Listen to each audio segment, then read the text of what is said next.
Échangeons les graines et les savoir-faire. Telle est la devise de Association Graines de Troc, basée au 10 avenue Paul Langevin à Périgny. Sébastien Vitevert, le fondateur et directeur, nous explique le concept, mais nous donne aussi quelques conseils pour nos jardins.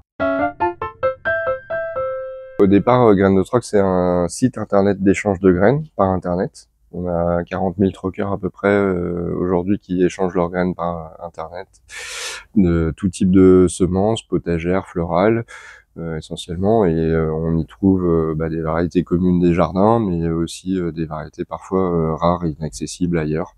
Donc c'est pour permettre l'accès aux semences à une diversité la plus large possible pour tous et gratuitement. Graines de Troc est inspiré par la permaculture depuis le démarrage, et la permaculture, dans l'ensemble de ses principes, c'est entre autres de prendre soin de l'environnement, prendre soin de la terre, mais aussi de l'humain, et de proposer un partage le plus large possible et équitable possible. Et du coup, il y a le partage du vivant, de la diversité qu'on propose au travers des semences, mais aussi des plants, puisqu'on produit des plants aussi à La Rochelle. Mais aussi de le faire en prenant soin de l'environnement, et donc notre environnement de production et notre environnement associatif est géré avec ces principes-là d'avoir le moins d'impact possible. Donc on a dans cette serre, par exemple, c'est tout fait en matériaux de récupération, et sur les principes d'économiser l'eau, de produire de l'énergie chaleur naturelle le plus possible. Et du coup, en concevant notre écosystème avec les principes de la permaculture, c'est comme ça qu'on produit le moins de déchets possible, et qu'on produit le plus de production alimentaire, entre autres, possible. Après le dernier coup de froid de cette semaine, si possible, on va pouvoir commencer à mettre des tomates, des piments, des aubergines. Encore qu'il est encore un tout petit peu tôt pour être complètement sûr que ça souffre pas des froids, mais on peut commencer à jouer. On sait que nous, on bénéficie d'un climat doux ici, et que voilà, nos tomates pourront sûrement commencer à offrir des tomates précoces dans nos jardins si on commence maintenant. Préparer un peu la terre, l'avoir amendée, couverte, amener un peu soit de vie, soit de la matière organique, pour que les terres s'enrichissent de matière organique, pour que nos plantes derrière soient les plus confortables possibles. Il faut imaginer la plante comme elle va se grandir et se comporter. Donc une tomate, ça peut être soit verticale, soit en buisson.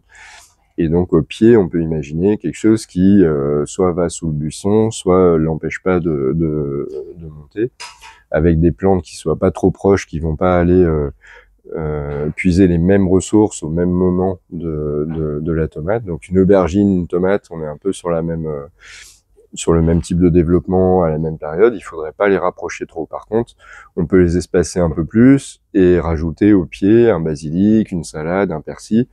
Ça, c'est des choses qui vont évoluer différemment et qui vont maintenir le couvert végétal le plus possible et couvrir le sol. On dit il faudrait que chaque rayon du soleil ne touche pas le sol et touche une plante qui grandit et qui produit de la nourriture. Il y a plusieurs modes de culture. Nous, on essaye d'avoir un mode de culture raisonnable et avoir du coup le moins d'usage d'eau possible, mais aussi de temps de travail. Et évidemment, nous, on n'est pas sur des engrais de synthèse non plus, donc on va privilégier les engrais naturels. Pour moi, les engrais viennent apporter de la nourriture au sol. Ce qui compte avant tout, c'est le sol et la qualité et la vie du sol. Donc nous, l'idée, c'est plutôt d'amener de la vie dans le sol, et c'est ça qui va créer la fertilité des sols. Pour ça, il faut couvrir le sol, et il faut lui apporter de la matière organique. Une fois que le sol est vivant, on pourrait apporter que du bois. Le bois, il va être dégradé par les micro-organismes et amener de la matière organique dans le sol, et c'est ça qui fera la fertilité de notre sol. Les variétés anciennes, c'est pas la méthode de culture c'est des choix variétaux, ça c'est autre chose.